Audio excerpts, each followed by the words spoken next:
And just like that, we're back on Beats of the Heart, Lyrics of the Soul. The song we're talking about today is You're So Vain by Carly Simon. Find it in the description down there or in the top right-hand corner of the screen. If you've heard this song before, click the like button down there. If you haven't heard this song before, click the dislike button. I would love to hear your thoughts and comments. And if you love music, hit that red button to make my heart beat for you. And I will continue to put all of my soul into these videos for you. Let's get to the music. Carly Simon has stated that this song refers to 3 men. Only one who she has mentioned publicly. And the one man she has mentioned publicly is the actor, Warren Beatty. I won't get into who this song is about, the men, but we will go over the great lyrics and some of their meanings. Let's get to it. I can actually say I have loved this song all my life. I kind of owe it to my parents because it was music they played while I was a kid, and growing up I heard it and I loved it. Never knew what the song meant, but you know, eventually we grow up and we realize things. I love Carly Simon's voice, and I have ever since I was a young boy, especially when my parents used to play the music. You walked into the party, you were walking onto a yacht. I think these lines allude to the extravagance of the man's entrance into the party. And then the next lines give us, Your hat strategically dipped below one eye. These lines kind of sound like Warren Beatty, with the fedora hat placed over his head, gently over one eye. And then we get, Your scarf it was apricot. remember, this song was written in 1971, so we do have different fashions, but even still today, men do wear scarves. And the next line, And one eye in the mirror, and you watched yourself go by. must be a very vain man to care so much and be concerned about his appearance, to have to glance in the mirror as he walks by to make sure everything is just perfect. And the next lines give us, All the girls dreamed that they'd be your partner, they'd be your partner. so the feelings of the artist come out here, maybe with difficulties that she was having in a relationship with a man that was so vain he lived in a world where he thought all the girls wanted him. But isn't that how all us men feel? That was a joke.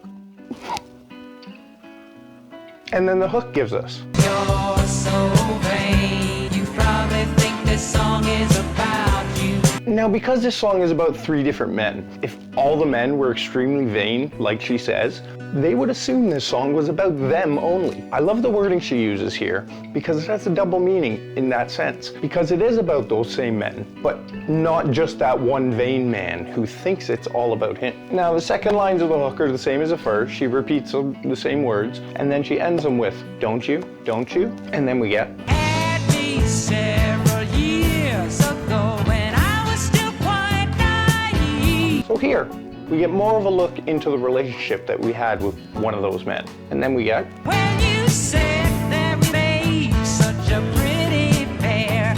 saying she was naive here.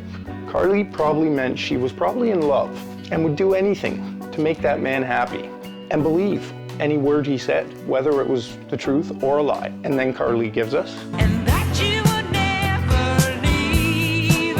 so here we find out that Carly was told by the man that he would never leave, and she was naive and believed him, and eventually the man did leave. And then the next lines give us, You gave away the things you loved, and one of them was me. so here we see for some reason the man left, and left the artist heartbroken. And then the next lines, I had some dreams, they were clouds in my coffee, clouds in my coffee. now here in these lines are probably my favorite lines in the song. So here we see that Carly believed they would be together forever. And the clouds in her coffee was every morning waking up and feeling lost and broken, and symbolizing each day the cloud is always still there in her coffee every morning.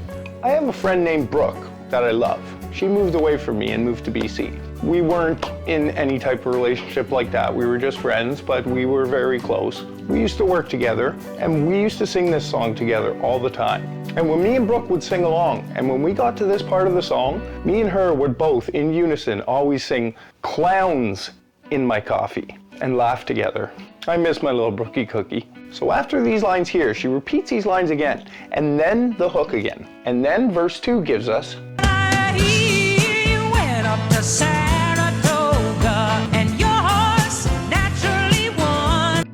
100% sure about this line, but I take it the man traveled to Saratoga and raced a horse he owned or bet on. And then the next lines give us, Then you flew your Learjet up to Nova Scotia. so in these lines here we see, obviously, which we knew, the man was a rich man and he has his own private jet, a Learjet, and he flew it up to Canada.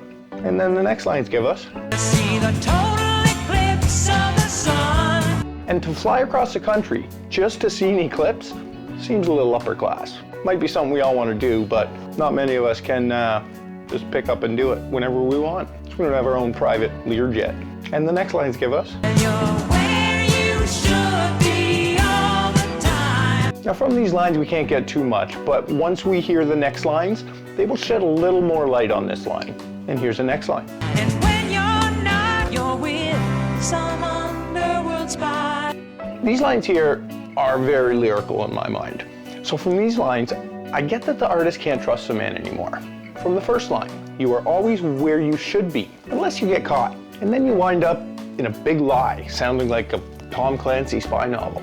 And then the next lines give us, Wife of a close friend, wife of a close friend. so here we see the artist knows the man is not faithful. Yes, he can be where he is supposed to be, but sometimes he strays and ends up somewhere he shouldn't be. Then the hook repeats again, and the song ends. I encourage you to go check out more of Carly Simon's music if you like this song. Over the course of her career, Carly Simon has amassed 24 Billboard Hot 100 charting singles, 28 Billboard Adult Contemporary charting singles, and she won 2 Grammy Awards from 14 nominations. AllMusic called her one of the quintessential singer-songwriters of the 70s. Pretty nice thing to be called. She was inducted into the Songwriters Hall of Fame in 1994, in 1995 and 1998 respectively. She received the Boston Music Award Lifetime Achievement. She was inducted into the Grammy Hall of Fame for You're So Vain in 2004 and awarded the ASCAP Founders Award in 2012. This is called the ASCAP. Carly Simon has been making music since 1964, way before I was born, to the present day. She has so many albums over her career, if I name them all, we would be here all day. So I have this picture I'm going to put up on the screen here, listing them all, so you can get an idea of what I mean. I hope you enjoyed this in-depth review. I would love to hear what your favorite song is down in the comments, or even comment if you have a song request that you would like me to cover. Like and hit that red button so you receive my next in-depth review. And you know I will be back as the beats of our heart and lyrics of our soul play on forever. Thank you for watching. Bye.